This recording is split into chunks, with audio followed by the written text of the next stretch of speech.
श्री स्वामी समर्थ. नमस्कार. मी नंदिनी माझ्या यूट्यूब चॅनलवर तुमचं खूप मनापासून स्वागत करत आहे. तुमच्या मनातील सर्व चांगली इच्छा स्वामी महाराज पूर्ण करो ही स्वामींच्या चरणी प्रार्थना करते आणि आजच्या नवीन व्हिडिओला सुरुवात करते.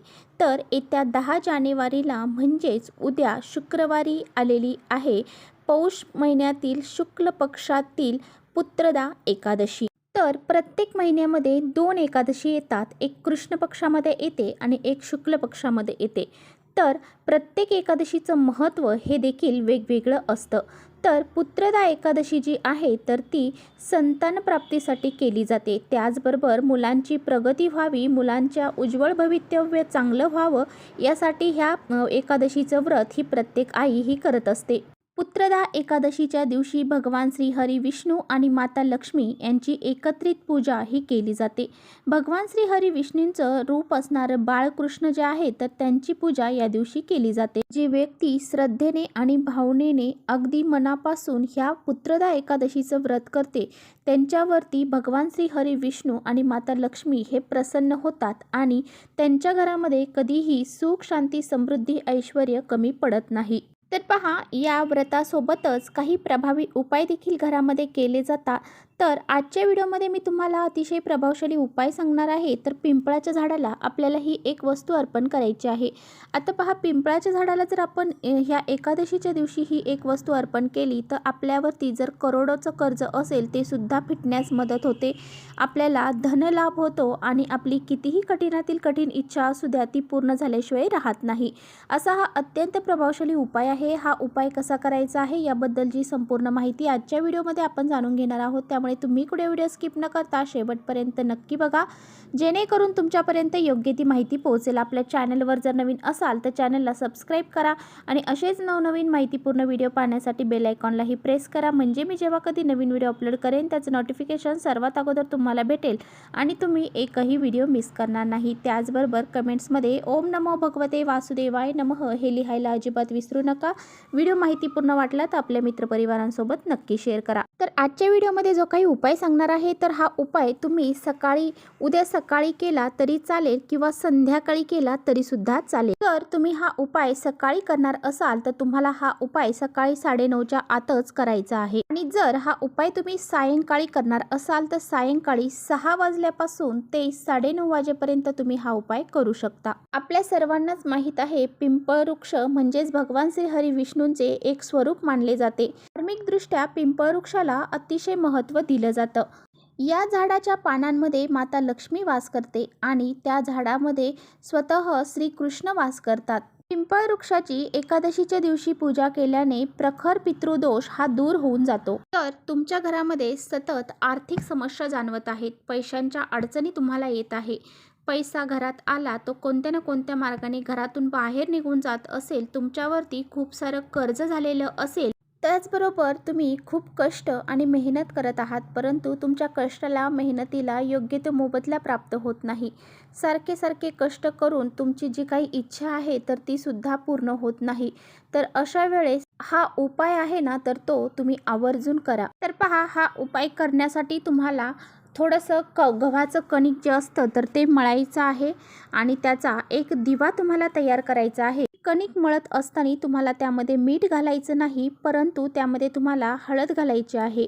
हा हळद टाकून जो दिवा तयार होईल तर तो दिवा तुम्हाला तयार करायचा आहे. त्या दिव्यामध्ये तुम्हाला 2 वातींची एक वात करून कापसाची वात, लांब वात लावायची आहे आणि त्या दिव्यामध्ये तुम्हाला तिळाचं तेल घालायचं आहे. आता तिळाचं तेल तुमच्याकडे नसेल तर जे तेल असेल ते घाला परंतु त्यामध्ये तुम्हाला चिमूटभर काळे तीळ किंवा मग पांढरे तीळ हे टाकायचे आहेत.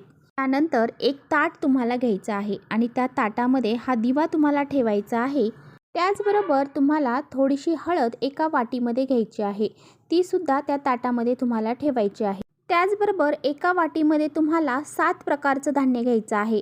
आता 7 प्रकारचं धान्य यामध्ये तुम्ही कोणती हरभरे असतील, मूग असतील किंवा मग गहू, तांदूळ, ज्वारी, बाजरी अशा पद्धतीने तुम्हाला 7 प्रकारचं धान्य हे घ्यायचं आहे. आणि हे 7 धान्य घेतलेली जी वाटी आहे तर ते काय करायचं आहे, तर तुम्हाला तुमच्या घरामध्ये जे लहानातून लहान मुलं असतील किंवा मोठ्यातील मोठी माणसं असतील, सर्वांवरून ही जी वाटी आहे या 7 धान्याची ती तुम्हाला डोक्यापासून तर खाली पायापर्यंत 7 वेळा उतरवून घ्यायची आहे.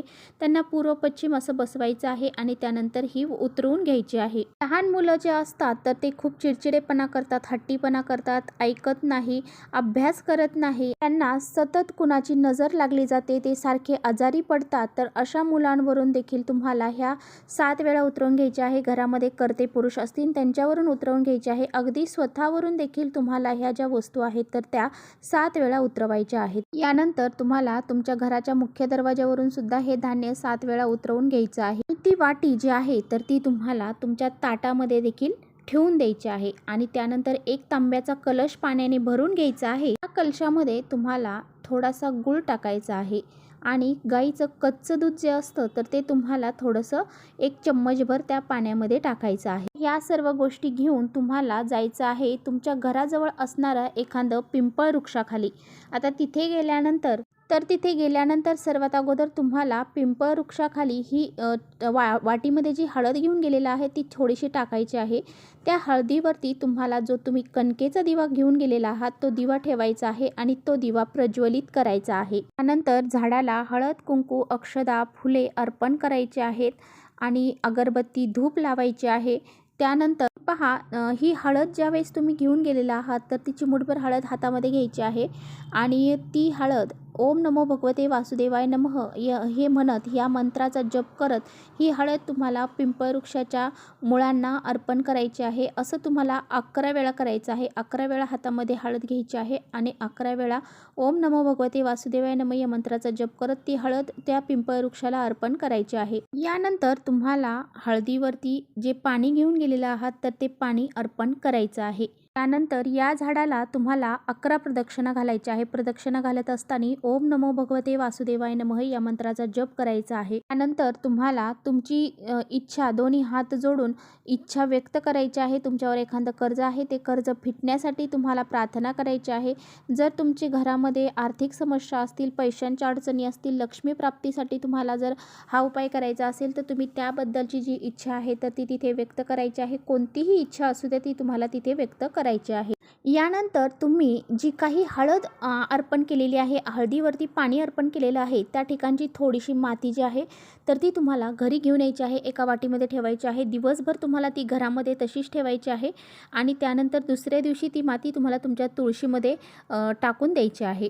ज्यावेळेस अशी ही माती आपण आपल्या घरी घेऊन येतो त्यावेळेस आपल्या घरावरती कोणत्याही प्रकारचे संकट, अडचणी किंवा बाहेरील बाधा ही येत नाही. घरातील नकारात्मकता ही दूर होते आणि त्यामुळेच आपल्याला ही अशी थोडीशी माती जी आहे तर ती घरी घेऊन यायची आहे. धान्य आपण सोबत घेऊन गेलेलो होतो ते सुद्धा तुम्हाला तिथेच पिंपळ वृक्षाजवळ टाकून द्यायचं आहे. जेणेकरून तिथे काही पशु पक्षी, काही किडे मकोडे येतील आणि ते खाऊन घेतील. अशा पद्धतीने हा उपाय तुम्हाला करायचा आहे.